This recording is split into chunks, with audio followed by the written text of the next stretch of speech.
Hello বন্ধুরা, welcome to Sharmi's kitchen. আজকে আমি আপনাদের জন্য নিয়ে এসেছি এই শীতে খুবই লোভনীয় নতুন আলুর মটরশুঁটি দিয়ে আলুর দমের রেসিপি। ভিডিওটি ভালো লাগলে লাইক কমেন্ট শেয়ার করবেন, চ্যানেলটি সাবস্ক্রাইব করতে ভুলবেন না। ধন্যবাদ।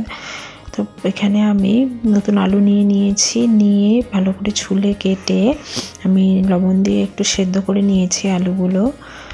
তারপরে যা যা লাগছে এখানে লবণ, হলুদ, জিরে গুঁড়ো, ধনে গুঁড়ো, শুকনো লঙ্কার গুঁড়ো, কাশ্মীরি লঙ্কার গুঁড়ো, হিং, গরম মশলার গুঁড়ো, গোটা গরম মশলা, তেজপাতা, শুকনো লঙ্কা আর গোটা জিরে, আর লাগছে চিনি আর ঘি, আর লাগছে টমেটো, মটরশুঁটি, ধনে পাতা কুচি আর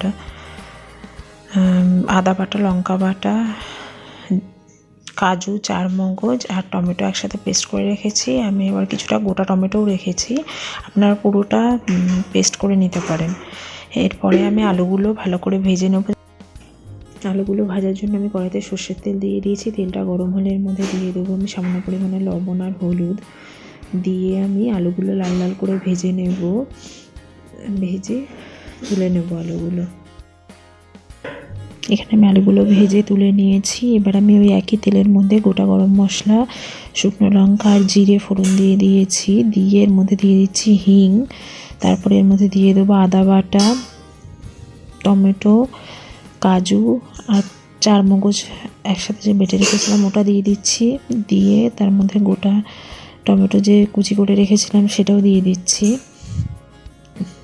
দিয়ে ভালো করে আমি এটা একটু মিশিয়ে নেব। তারপরে এর মধ্যে আমি দিয়ে দেব মটরশুঁটিগুলো আমি তেলে দিইনি, কারণ তেলে দিলে চারিদিকে সব ফেটে ছিটে যায়, ওই জন্য আমি দিইনি। যে মশলাটা একটু কষে আসলে আমি মটরশুঁটিগুলো দিয়ে দিচ্ছি। এতে মটরশুঁটি নরমও হয়ে যাবে, আবার কাঁচা কাঁচা যে ভাবটা থাকবে আপনারা ভাবছেন সেটা কিন্তু থাকবে না, পুরো নরম হয়ে একদম এর সাথে টেস্টটা ভালো আসবে। এরপরে এর মধ্যে আমি ভালো করে মশলাটা কষানো হয়ে গেছে, দিয়ে দিচ্ছি গুঁড়ো মশলাগুলো, লবণ, চিনি, হলুদ সব কিছু দিয়ে ভালো করে কষিয়ে নেব। আমার এখানে মশলাগুলো ভালো করে কষানো হয়ে গেছে, তেলটা ছেড়ে দিয়েছে দেখতে পাচ্ছেন। এবার আমি এর উপরে আলু যে ভেজে রেখেছিলাম সেটা দিয়ে দেবো। দিয়ে ভালো করে মশলার সাথে একটু কষিয়ে নেব।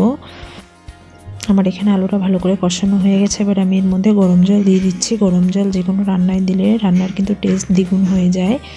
তো গরম জল দিয়ে ভালো করে ঢেকে আলুগুলো ভালো করে নরম হয়ে আসা পর্যন্ত আমি অপেক্ষা করব।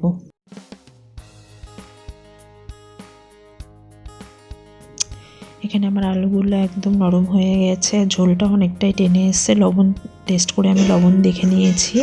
এবার আমি এর মধ্যে ধনেপাতা কুচি, গরম মশলা গুঁড়ো আর একটু ঘি দিয়ে ভালো করে মিশিয়ে নিয়ে 2-1 মিনিট ফুটিয়ে আমি এটা নামিয়ে নেব।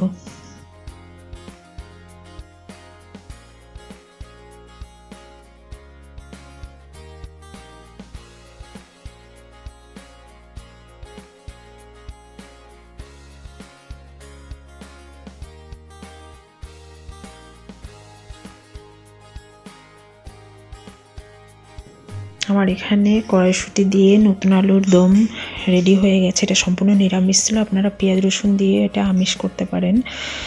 আমি কড়াইশুঁটি কচুরির সাথে এটা সার্ভ করেছি। ভিডিওটি কেমন লাগলো আমাকে কমেন্টে জানাবেন। ভালো লাগলে লাইক কমেন্ট শেয়ার করবেন, চ্যানেলটি সাবস্ক্রাইব করতে ভুলবেন না। আমার ফেসবুক পেজ আর ইনস্টাগ্রাম ফলো করে দেবেন। আবার অন্য কোনো দিন অন্য কোনো ভিডিও নিয়ে চলে আসবো। ধন্যবাদ।